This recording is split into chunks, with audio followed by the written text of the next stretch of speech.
Kia ora team. I've walked in both worlds for a long time, but I'm not super comfortable in either of them. My mum's grandparents, they're from England, Scotland, Ireland. They arrived into Aotearoa a long time ago, ended up being on a sheep farm in Nelson. My dad's whānau, their grandparents, they come from Tauranga and Waikato, Māori, and ended up here in Tauranga Moana, obviously. And so that's meant that there's been some differences in the way that we've been brought up. My dad, never super comfortable on the marae.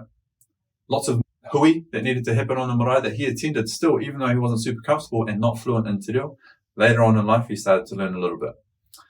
My mum, she had some uncomfortable stuff go on as well in her upbringing. In fact, her marrying my dad was one of those uncomfortable things for the rest of the family, because after that, she had pretty much zero contact with her family.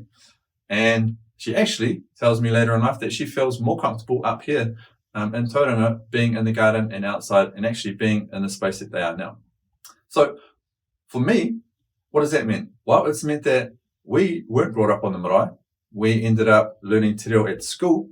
I ended up learning more about that after school. In fact, I went to a bunch of courses and did te reo after high school and after university study. And so it was a second language for me to learn. For me, it also meant that some of those anxieties and fears about attending things at the marae also carried through to me, because that was kind of how we got exposed to stuff that happened at the marae. What that's meant for me is a bit of a journey, understanding, learning, and taking my brothers and sisters on a journey to help them see also that some of the stuff in te reo and in te ao Māori and very important things that we weren't brought up with as far as being on the marae, and how important those things are to us now.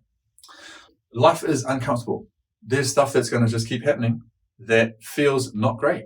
And you know what that feels like, and I know what that feels like.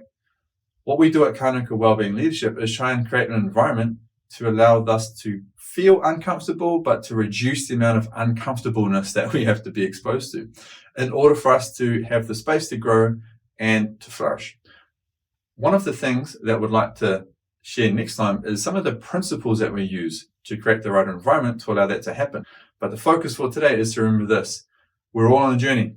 We're somewhere on that continuum. We start at different points, and that's all good. The main important thing is the direction that you're facing and the steps that you're taking towards becoming more and more comfortable in these uncomfortable spaces.